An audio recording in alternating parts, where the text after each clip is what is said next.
Salam, selamat pagi dan salam sejahtera bagi kita dimanapun Anda berada. Dan selamat ulang tahun tentunya bagi Bapak Ibu Saudara-saudari yang merayakan ulang tahun, kelahiran dan juga ulang tahun pernikahan di tengah-tengah rumah tangga Anda. Kiranya Tuhan memberkati hidupmu dan rumah tanggamu.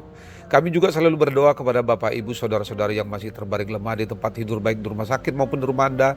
Kiranya Tuhan menjawab doa-doa kita dan Anda sekalian diberikan kesembuhan untuk dapat kembali beraktivitas sebagaimana biasanya. Sebelum kita memulai segala sesuatu aktivitas dalam satu hari ini, mari kita terlebih dahulu mendengarkan firman Tuhan untuk saat ini yang diambil dari kitab 2 Samuel pasal 2 ayat 6. Begini dikatakan, "Sekarang kiranya Tuhan menunjukkan kasih dan setianya kepadamu. Aku pun akan melakukan kebaikan yang sama kepadamu, karena kamu telah melakukan hal itu." Demikian firman Tuhan. Saudara-saudari, pencarian seorang pemimpin bangsa melalui pemilihan umum sering menyebabkan terbelahnya rakyat pendukung calon pemimpin yang bertarung. Persaingan ini kadang menimbulkan permusuhan yang masih membekas seusai perhelatan politik itu. Permusuhan ini akan berkepanjangan jika pemimpin terpilih tidak berinisiatif untuk melakukan rekonsiliasi antar anak bangsa. Rekonsiliasi penting karena pemimpin yang terpilih adalah pemimpin seluruh bangsa, bukan hanya atas pendukung yang mendukung dia. Saat Daud menjadi raja menggantikan Saul, sesuai dengan petunjuk dari Allah, ia pergi ke Hebron. Di situ ia diurapi untuk kedua kalinya. Ini memperlihatkan penerimaan penduduk wilayah itu terhadap Daud sebagai orang yang diurapi.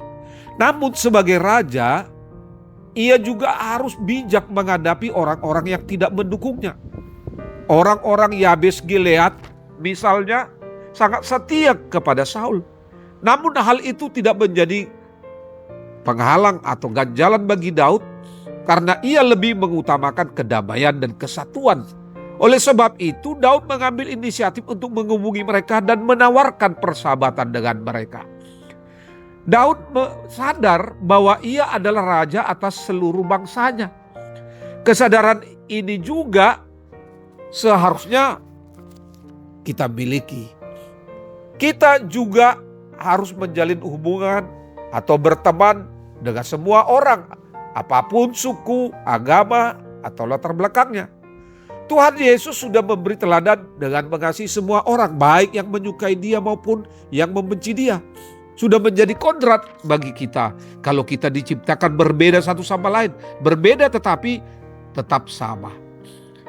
Saudara, di tengah-tengah dunia yang sering membalas kebaikan dengan syarat, Tuhan mengajarkan kita untuk hidup dengan hati yang penuh belas kasihan. Kasih setia Tuhan memampukan kita untuk tetap berbuat baik meskipun tidak selalu dihargai, tetapi mengasihi meskipun tidak selalu dibalas, dan tetap setia sekalipun orang lain tidak setia. Kiranya kita menjadi pribadi yang memancarkan kasih setia Tuhan dalam perkataan dan perbuatan, sehingga kehadiran kita membawa penguatan, penghiburan, dan berkat bagi siapapun yang kita temui, terutama di dalam satu hari ini. Biarlah aktivitas kita menjadi berkat bagi semua orang. Selamat beraktivitas, Tuhan Yesus memberkati. Salam.